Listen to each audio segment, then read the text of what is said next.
Bonsoir à tous. J'espère que vous allez bien, que votre journée s'est bien passée. Vous êtes sur la page MLHJEC pour Académie de jeunes excellents et conquérants. Et ce soir, nous nous retrouvons pour notre petit live quotidien et nous allons parler tout simplement du talent, ok? Nous allons parler du talent. Vous savez, beaucoup de personnes pensent qu'ils n'ont pas de talent en eux, en fait, parce que souvent, on associe le talent à beaucoup au sport, ok? Beaucoup dans tout ce qui est sport, dans tout ce qui est œuvre d'art, peinture, voilà. Tout ce genre de choses, en fait. On associe beaucoup le talent à ces différentes activités-là, et c'est comme si, au final, on n'avait pas du tout de, comment dire, les gens pensent qu'ils n'ont pas de talent, c'est ce que je veux dire en fait. Les gens pensent qu'ils n'ont pas de talent parce que souvent on croit que le talent c'est propre à d'autres personnes mais pas à nous, ok? On pense que le talent vraiment c'est pour d'autres personnes et pas pour nous. Et je pense que souvent, beaucoup de jeunes font souvent cette erreur où ils ne se posent même pas la question, vous savez. Il y a, il y a souvent des jeunes qui sont voilà, on réfléchit pas trop, on vit la vie et puis on avance comme ça. Alors qu'au final, le talent, c'est quelque chose qui est en chaque personne. Où tu es, en fait, tu as forcément quelque chose que tu sais faire de façon très naturelle, en fait. Même quand tu t'en rends pas compte, en fait, tu sais le faire. Je discutais la semaine dernière avec une jeune que j'accompagne et elle me parlait un petit peu de ce moment où elle est à l'université, on est en train de discuter, donc je lui donnais pas mal de conseils justement et elle me parlait de son choix d'université, comment c'était un peu difficile, c'était pas facile pour elle et elle remettait en cause en fait finalement le choix de cette orientation-là. Elle se demandait ben, pourquoi est-ce que voilà, par rapport à cette orientation, est-ce que je dois rester dans cette orientation? Ça se passe mal. Et en fait, je lui ai posé la question, je lui ai dit, mais pourquoi est-ce que tu as voulu faire ce que tu es en train de faire? Pourquoi est-ce que tu te lances dedans, en fait? Pourquoi tu continues? Voilà. Elle était dans tout ce qui est design d'intérieur. Et où elle allait, en fait, il y avait quasiment que de la mode. Et je lui ai demandé, mais pourquoi tu voulais faire du design d'intérieur, en fait? Et elle m'a dit, mais en fait, j'ai toujours su ranger. Voilà, le rangement, tout ce genre de choses. Je l'ai toujours fait de façon vraiment très simple, de façon très naturelle. Et voilà, après mon bac, je me suis dit que c'est ce que j'allais faire en fait. Et je lui ai dit, mais voilà, que c'était déjà un grand pas. Pour moi, c'est déjà un grand pas parce que peu de jeunes en fait, bonjour Sandrine, merci d'être là, peu de jeunes ont conscience tout simplement ont conscience de ce qu'il y a en eux en fait. Très très peu de jeunes ont conscience de ce qu'il y a en eux. Très peu de jeunes se posent cette question-là. Et voilà, moi j'ai dit à cette jeune fille que j'accompagne en privé que tout simplement c'était très bien. C'est déjà très bien d'avoir pris le temps de s'analyser, d'avoir observé. Elle me disait, ben voilà, à chaque fois qu'il fallait ranger des choses, on l'appelait. À chaque fois que voilà, s'il fallait faire quelque chose qui était lié au rangement, à l'aménagement, c'est toujours elle qu'on appelait en fait. On lui disait toujours, mais c'est ça, c'est toi qui sais bien le faire, c'est toi qui sais faire et tout ce genre de choses. Et je lui ai dit, mais tu es sur la bonne voie, ok? Rappelle-toi de pourquoi est-ce que tu t'es lancé dedans. Donc, du coup, elle m'a vraiment bien expliqué. J'ai dit, mais voilà, en fait, tu es vraiment sur la bonne voie, c'est ce que tu sais faire naturellement. Juste pour dire que le talent, tout le monde l'a en fait. Tout le monde a le talent, mais pour découvrir son talent en réalité, quand on est jeune, il faut savoir avoir un moment de calme en fait. Il faut prendre le temps de s'observer soi-même, d'accord? C'est ça le talent en fait. Si tu prends pas le temps de t'observer, tu ne découvriras jamais ça et tu penseras toujours que c'est les autres qui ont un talent. Souvent, on pense que d'autres personnes ont le talent. Moi aussi, avant de faire pas mal de formations, avant de réaliser pas mal de choses, moi, je ne me considérais pas comme quelqu'un qui avait un talent. Pour moi, les gens qui ont du talent, voilà, c'est avant, bien évidemment, avant que je sois enseignée dessus, pour moi, des gens qui avaient du talent, c'était des footballeurs. Quand on parle de talent, on parle de footballeurs, on parle de gens qui sont, voilà, dans le sport, dans la musique. Voilà, pour moi, c'était eux les talentueux, en fait. Et souvent, on ne prend pas conscience de ça. On ne prend pas conscience du fait que, en tant que jeune, tout le monde a un talent. Tout le monde naît avec quelque chose. Tu ne nais pas sans rien en fait. Et je veux vraiment te dire ça à toi jeune qui m'écoute. Il faut que tu prennes le temps de t'analyser. Il faut que tu prennes le temps de te poser des questions sur évidemment qu'est-ce qui t'intéresse dans la vie. Qu'est-ce que tu aimes faire de façon vraiment très naturelle. Vous voyez, c'est ça le talent en fait. Moi, alors, j'ai écrit le livre Le cadran du stagiaire conquérant où je partage un peu mon expérience sur le stage et où j'identifie 4 types de stagiaires. Le stagiaire collaborateur, fardeau, esclave et soutien. Et selon ces catégories-là, voilà, je donne des conseils en fait pour chaque catégorie. Et en fait, j'ai écrit ce livre-là et avant, moi, je ne pensais vraiment pas avoir un talent en écriture, ok? Pour moi, non, je ne pensais mais véritablement pas avoir un talent pour l'écriture. Pourquoi? Parce que je ne m'étais pas assez observée. Si je m'étais assez observée, j'aurais découvert depuis bien longtemps que j'avais en réalité un talent dans l'écriture. Pourquoi? Parce que je suis une personne qui écrivait beaucoup. J'écrivais énormément en fait. Je me rappelle encore d'une fois où je m'étais un peu disputée avec mon grand frère et du coup je lui avais écrit une lettre en fait. Je lui avais écrit une lettre et moi j'écrivais énormément mais je ne m'étais jamais rendu compte que c'était un talent. Voilà, quand je suis arrivée en France, les premières années c'était vraiment difficile. C'était dur, j'étais seule et c'était vraiment difficile pour moi. C'était pas simple du tout. Et je me rappelle, mais j'avais plein de cahiers. J'avais des cahiers où j'écrivais. Parce que vous savez, j'étais très timide à l'époque en tant que jeune. Voilà, il faut travailler sur sa timidité, c'est très important. Et moi, j'étais très timide. Vous me voyez là en live, c'est sûr. Mais j'étais une fille hyper timide. Les personnes qui me connaissent savent que j'étais une fille très timide. Mon époux, au départ, lui-même, il a vu combien de fois j'étais timide en fait. Et de cette timidité-là, j'ai pas pu me faire énormément d'amis finalement. Voilà, parce que j'avais toujours du mal aller vers les gens, de discuter. Donc souvent, voilà, je sais, hein, mais beaucoup de jeunes connaissent ce problème de timidité. Et j'étais toujours un peu dans mon coin. Et du coup, ben voilà, j'avais pas forcément d'amis. Donc pour faire des choses, j'étais souvent seule. Et il m'arrivait souvent même, voilà, pendant la pause, quand j'étais à l'université, d'écrire en fait. J'écrivais énormément, j'écrivais sur comment je me sentais à l'intérieur de moi.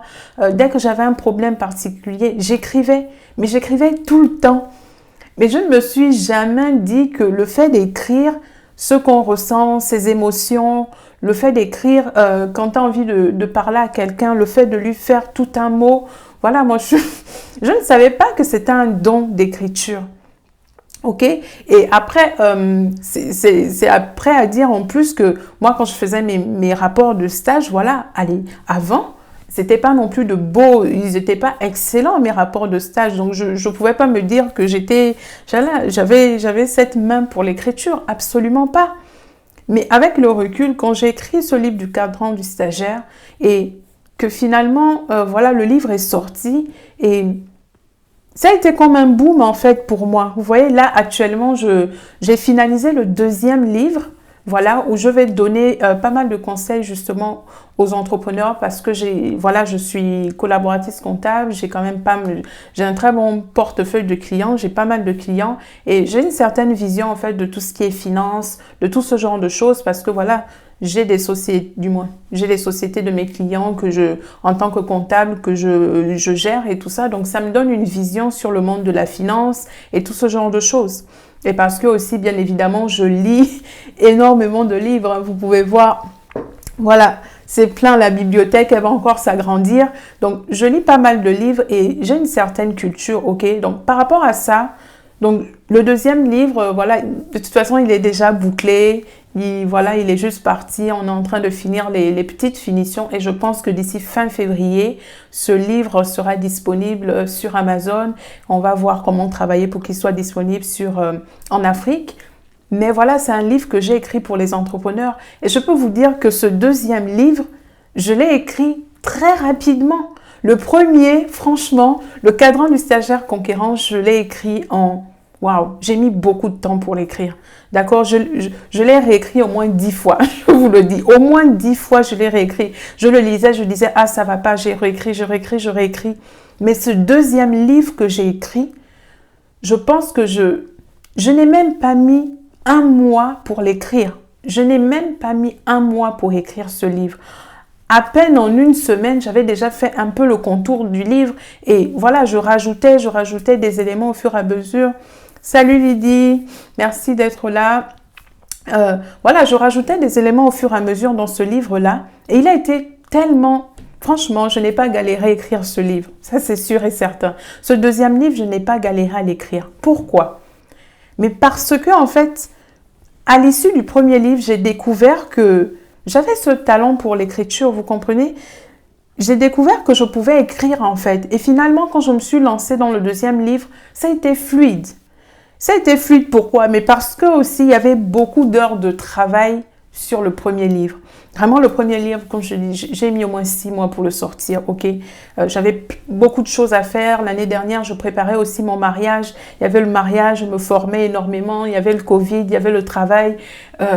Ouais, c'était une grosse année. Comme cette année 2021, c'est aussi une très belle année qui s'annonce pour moi. Donc, du coup, le deuxième livre a été beaucoup plus simple à écrire. Pourquoi? Mais les heures de travail, en fait. Parce que depuis que j'ai écrit ce livre, j'avais déjà lu beaucoup d'autres livres aussi. Donc, ça m'a donné un certain style dans l'écriture. Je dis tout ça pourquoi? Mais juste pour dire que, premier point, on a tous un talent. On a même peut-être plusieurs talents, ok? On a plusieurs talents. Que tu sois jeune, que tu aies 15 ans, que tu aies 12 ans, peu importe ton âge, en fait, tu as un talent. Et il est très important que tu le découvres assez tôt. Vraiment pour les parents, c'est aussi un travail pour les parents, s'il vous plaît. S'il y a des parents qui m'écoutent, prenez le temps d'analyser vos enfants, ok? Prenez le temps de les regarder, de voir comment ils fonctionnent, d'analyser en fait ces petites choses en elles. Moi, je me rappelle je discutais avec ma sœur et j'ai mes nièces quand je suis rentrée au Gabon et je regardais en fait l'une de mes nièces, comment elle se comportait et tout ça. Et j'observais un peu les enfants et j'ai dit à ma sœur en fait, pour celle-là, ne la pousse pas trop dans les études en fait, tu vois, parce qu'elle est très manuelle.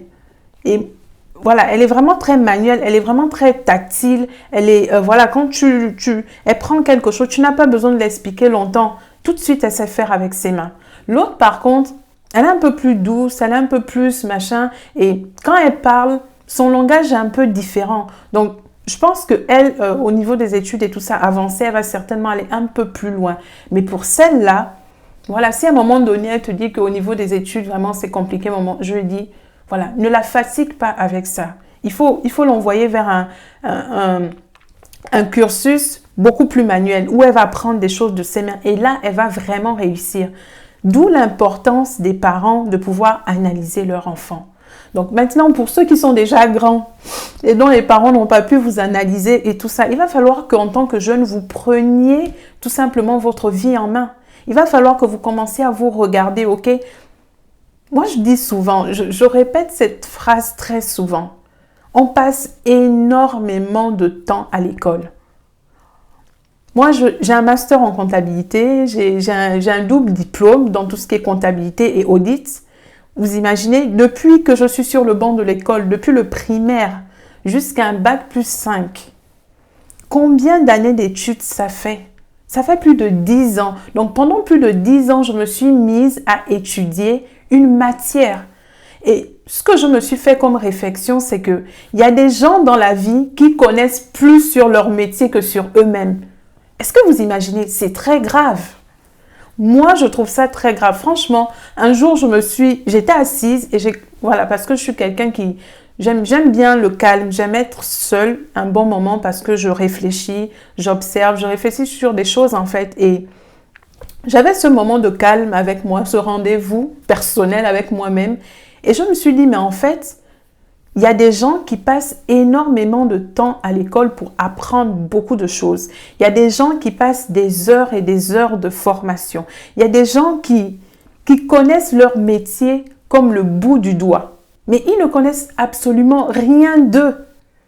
Et j'ai trouvé ça énorme, j'ai trouvé ça grave. Pourquoi? Mais parce que moi-même, je me retrouvais un peu dans cette condition-là. Je ne me connaissais pas assez. Et comme j'étais en train de me questionner sur moi-même, et c'est là d'où m'est venue cette question, en fait, je me suis dit, mais waouh, j'ai passé ma vie jusqu'à un bac plus 5, plus de 10 ans d'études. Plus de 10 ans d'études, je connais la compta, mais quand il s'agit de moi, est-ce que je me connais assez? Non. Donc, juste pour dire que en tant que jeune, voilà, on va à l'école, tout ça, c'est bien, ok, c'est très bien. Moi, je suis là d'ailleurs pour encourager les jeunes à aller le plus loin possible, mais avec bien sûr un système éducatif équilibré. Et justement, l'équilibre se trouve en soi-même. L'équilibre se trouve en soi. Il faut prendre le temps de se connaître. Pour découvrir ses talents, il faut s'observer soi-même. Il faut s'observer, il faut observer la façon dont les gens nous parlent de nous-mêmes. Vous comprenez? De cette façon-là, vous allez pouvoir découvrir en fait des choses en vous. Il faut se poser des questions. Il faut analyser toutes ces choses-là. Et de là, vous allez pouvoir détecter les talents qui sont cachés en vous en fait. C'est vraiment très important. Voilà. Donc ça, c'est le premier point, vraiment sur les talents. Et l'illustration que j'ai donnée par rapport à mon premier livre, Le cadran du stagiaire conquérant, et le deuxième livre qui est vraiment destiné aux entrepreneurs et je l'espère vraiment qui fin février pourra sortir. Ce deuxième livre-là, je l'ai écrit très rapidement. Je l'ai vraiment écrit très vite. Pourquoi? Parce que j'ai eu des heures de travail en fait. Donc, juste pour dire que une fois qu'on a découvert ses talents, c'est très bien. Mais le talent ne suffit pas. Le talent ne suffit pas. C'est pas parce que tu as découvert que tu as un talent sur l'écriture, tu vas t'asseoir pour dire « Ah ben c'est génial, j'ai découvert que j'ai un talent sur l'écriture, que voilà, j'écris souvent, donc ça veut dire que je suis talentueuse. Voilà, j'ai un talent dans l'écriture et c'est bon. » Non. Ça ne suffit absolument pas. Un talent, ça s'aiguise en fait. Un talent, ça se travaille et ça demande des heures de travail. C'est pour ça que pour mon premier livre, Le cadran du stagiaire, j'ai mis plus de 6 mois pour l'écrire et que pour le deuxième, en à peine 1 mois, j'avais déjà écrit tout le contenu. Ensuite, bien sûr, je suis revenue sur le livre, voilà, pour ajouter des éléments, pour modifier, quand on relit. On a souvent de nouvelles idées qui arrivent, mais le deuxième livre a été tellement plus simple à écrire pour moi, mais tellement plus simple. Mais le premier, c'était une montagne pour moi. Le premier livre, ce cadran du stagiaire conquérant que vraiment j'ai donné pour les jeunes, pour qu'ils réussissent en fait en entreprise, qu'ils réussissent leur stage. C'était dur pour moi. Mais une fois passé cette phase-là, c'est beaucoup plus simple en fait. Voilà, après, j'ai encore beaucoup d'améliorations à faire dans l'écriture. Mais maintenant, je sais que j'ai ces talents. J'ai écrit un livre déjà. J'écris le deuxième et je commence à me sentir à l'aise. Vous comprenez? C'est ça le talent en fait. Et dans mes publications, notamment sur Instagram et Facebook, sur cette page MLHJEC, j'ai fait ce post en fait pour dire que le talent ne suffit pas. Si tu veux atteindre l'excellence, ton talent ne suffit pas en fait. C'est pas parce que tu es talentueux que voilà, tu vas arriver quelque part. Non, le talent c'est juste quelque chose qui est inné. C'est quelque chose que voilà, le Seigneur a laissé en toi. À toi de pouvoir maintenant le faire exprimer. À toi de pouvoir le mettre en exergue en fait. On peut même prendre l'exemple encore de tous ces sportifs notamment qui ont été un peu bloqués par tout ce qui est JO. Ils sont bloqués parce que justement ils sont bloqués dans les hôtels, ils ne peuvent pas faire de sport. Si vous avez suivi un peu ces personnes-là, vous vous rendez compte qu'ils se plaignent. Ils se plaignent de ne pas pouvoir faire d'exercice. Pourquoi? Mais pourtant ils sont déjà dans des carrières professionnelles. Ils peuvent arrêter maintenant de s'entraîner. Voilà, ils ont commencé à travailler leur talent et les choses sont en train d'avancer pour eux. Il y en a qui sont même déjà de stars. Mais pourquoi est-ce qu'ils continuent à s'entraîner? Pour maintenir le talent, pour faire augmenter le talent, pour le faire croître en fait. Un talent, ça s'aiguise au quotidien.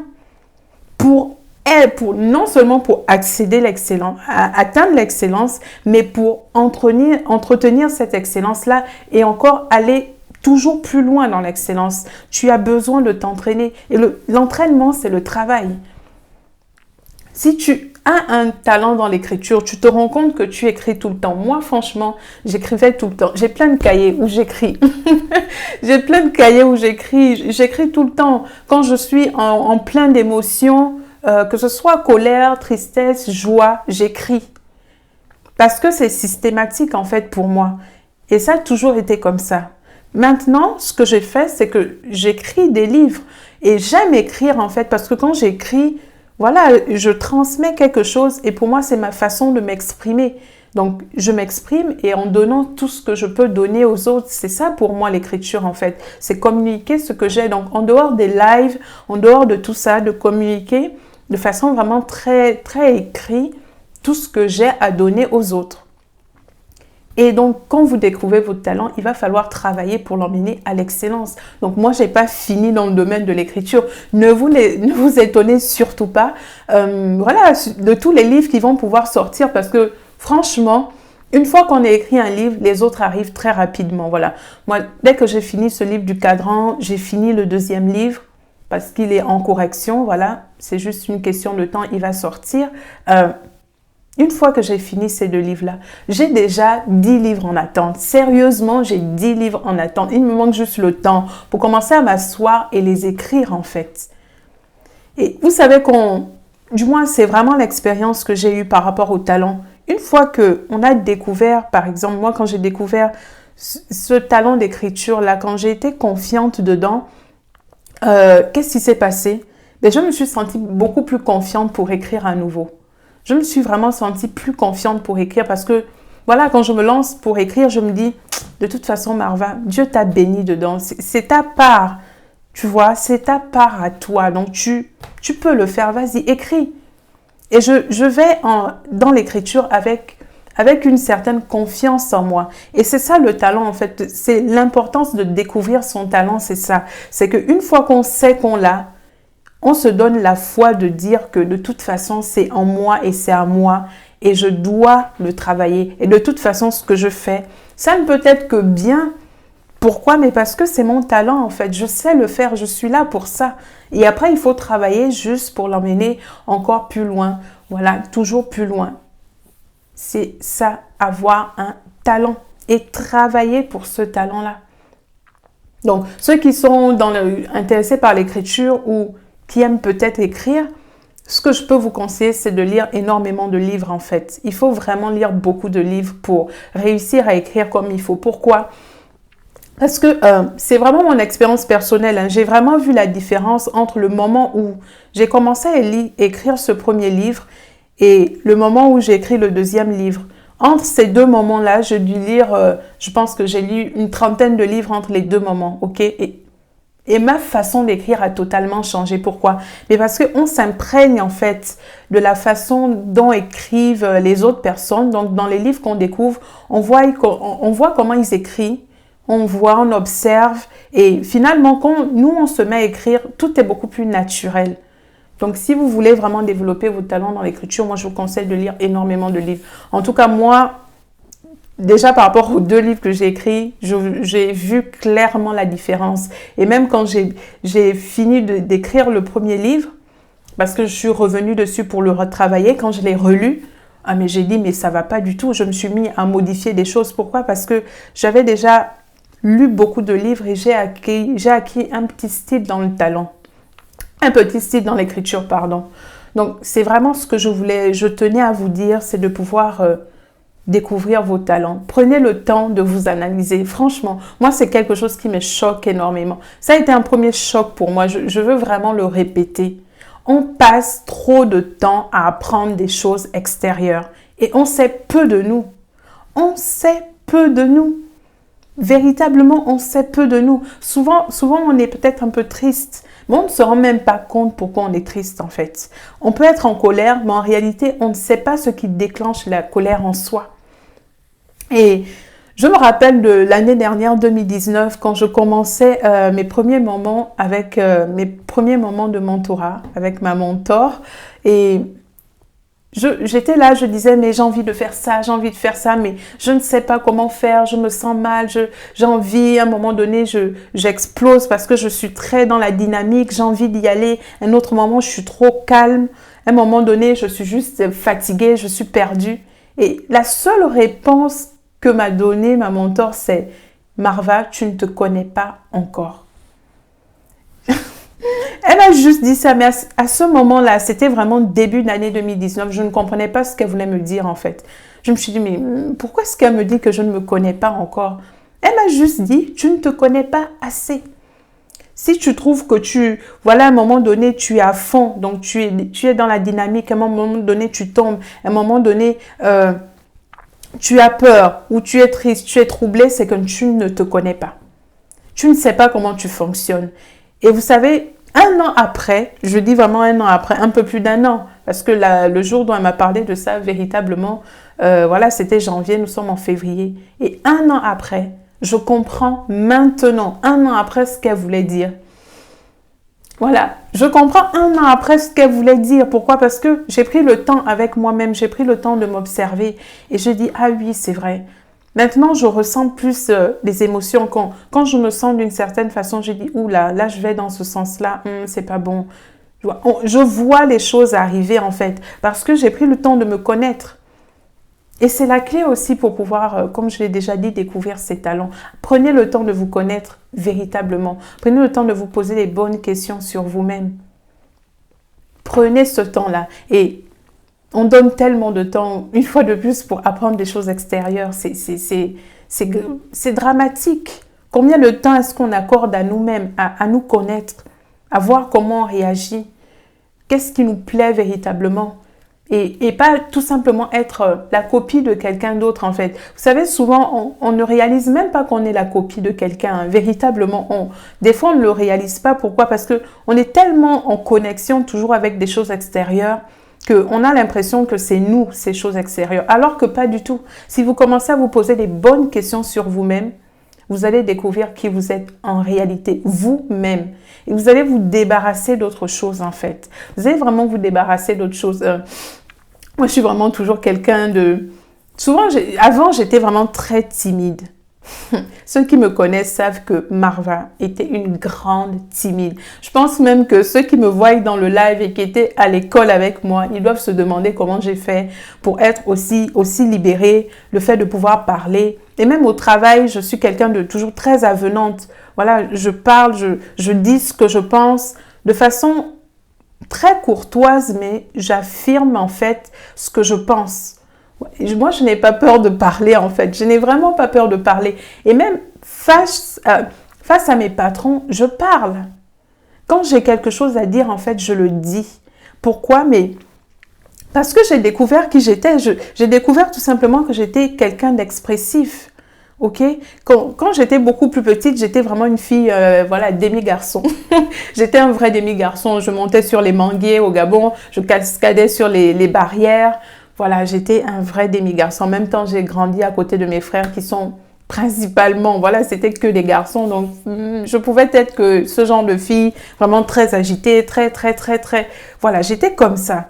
Et malheureusement, quand j'étais en classe de CM1, j'ai eu un accident. J'ai eu un accident à l'école. Ça se voit plus très bien, mais voilà, j'ai eu un choc avec une fille. Et donc, j'ai tout ça qui s'était ouvert. Et depuis ce jour, en fait, c'est comme si on avait mis un bloc, quelque chose en moi, en fait. Quelque chose était bloqué. Et depuis ce jour, je me suis calmée. Mais on ne m'a plus jamais reconnue. On ne m'entendait plus parler. Voilà, je passais inaperçue jusqu'à il y a 2 ans, je peux dire. Jusqu'à il y a 2 ans. Peut-être même un peu moins de 2 ans, oui. Jusqu'à il y a 2 ans. Vous comprenez? Et j'étais super timide, je ne pouvais pas approcher quelqu'un pour le parler, lui demander quelque chose, tout ce genre de choses. Non, j'étais hyper timide. Mais pourquoi maintenant je suis comme ça? Moi, voilà, pourquoi est-ce que je parle en fait? Pourquoi? Mais parce que j'ai redécouvert cette petite fille en fait, la petite fille qui parlait, la petite fille qui, voilà, à l'époque vraiment, dès qu'on mettait une musique, j'avais à peine 4-5 ans. Koffi Olomide, tout ce genre de choses. Voilà, j'étais toujours devant. Et ça, c'était en réalité ma personnalité. Ma personnalité, c'était quelqu'un de pas totalement extraverti, mais ouverte, qui va à l'avant des gens, qui n'a pas peur des autres. Mais cet événement, cet accident que j'ai eu a bloqué des choses en moi. Et après, je me suis redécouverte et finalement, voilà, je suis quelqu'un qui parle, qui dit les choses et qui sait aussi recevoir ce qu'on lui dit. Voilà, moi je dis souvent que je ne crains pas la critique constructive, voilà. Si tu me critiques juste pour me critiquer, écoute, moi je ferme mes oreilles et puis tu peux dire ce que tu veux. I know gate, c'est pas trop mon problème en fait. Mais quand il y a une critique constructive qui peut m'aider à avancer, même si elle est dure, peut-être sur le moment, voilà, je vais être un peu bizarre, mais je prends toujours le temps. Ça me revient toujours et je me dis, ah oui, il avait raison, il avait raison. Et voilà, de la même façon que je suis assez cash en fait avec les gens, de la même façon, j'aime bien aussi que voilà, ces personnes-là me disent ce qu'il y a à me dire en fait, s'il y a des choses que je dois améliorer. Et moi, c'est le même principe que j'applique dans mon travail. Je suis quelqu'un, je n'aime pas les murmures en fait. C'est vraiment des choses que je n'aime pas du tout. Les gens qui se plaignent tout le temps. Voilà, comme ça. Non, mais non. Quand il y a des choses à dire, dites-le. Quand il y a des choses à dire, dites-le en fait. Et moi, c'est une habitude que j'ai prise et même dans mon travail, je suis quelqu'un qui dit les choses. Avec respect, mais je le dis. Pourquoi? Mais parce que je me suis découverte et je me suis ouverte tout simplement. Je me suis découverte et je me suis ouverte. Donc, les talents, c'est très important. Prenez le temps de découvrir vos talents. Prenez le temps de découvrir ce qui est en vous et d'y travailler. Parce que le talent ne suffit pas. Le talent ne suffit pas. Hier encore, je parlais de Kylian Mbappé et en regardant sa biographie, je me suis rendu compte qu'il a passé 14 ans. Vous imaginez, on l'a recruté depuis qu'il avait 5 ans.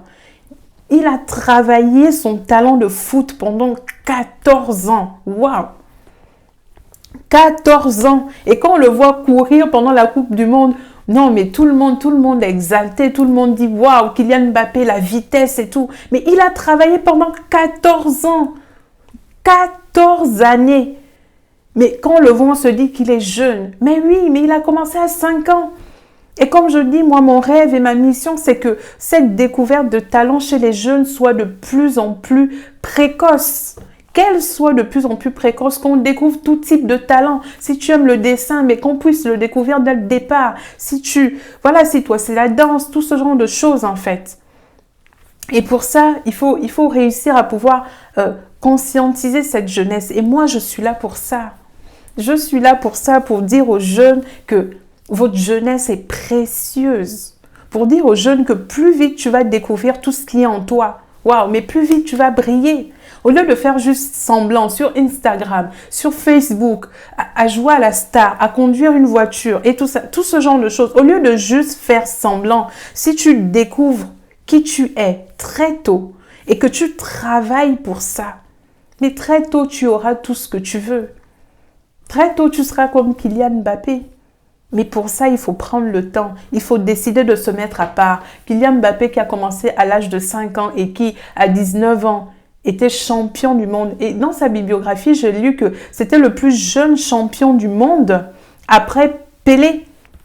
Je pense que c'est ça, oui, si je ne me trompe pas. Mais vous imaginez, il avait juste 19 ans. Mais comment il est arrivé là? Très tôt, très tôt. Donc, dedans, il y a un double rôle. Il y a le rôle aussi des parents qui doivent pouvoir analyser leur enfant. Et il y a le rôle aussi des enfants eux-mêmes.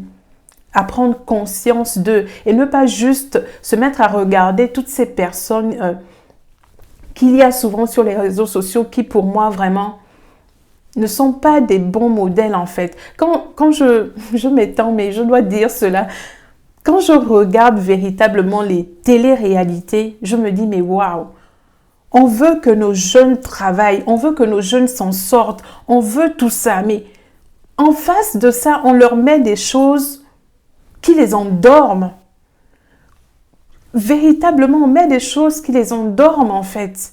Un jeune qui passe son temps à voir les Marseillais ou toutes ces télé-réalités, s'il vous plaît, Lui, tout ce qu'il voit, c'est des gens qui sont assis, qui passent leur journée à discuter, à s'amuser, à conduire des yachts, à conduire des voitures, à se disputer et ils gagnent de l'argent.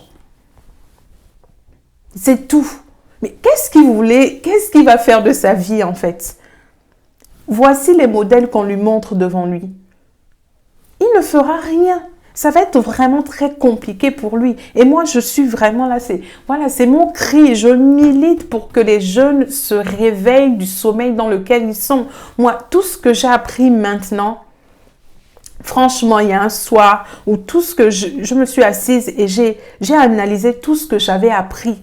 Et je me suis dit, waouh, mais si j'avais su ça il y a 10 ans, quelle personne je serais? J'aurais fait des choix différents dans ma vie. Si j'avais su toutes ces choses, si j'avais connu mes talents il y a 10 ans, si j'avais connu que toute l'organisation autour des finances, autour de tout ce genre de choses, je serais quelqu'un d'autre maintenant.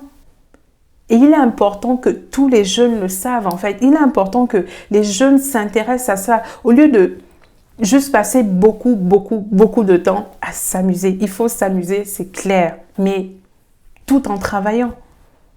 Tout en travaillant.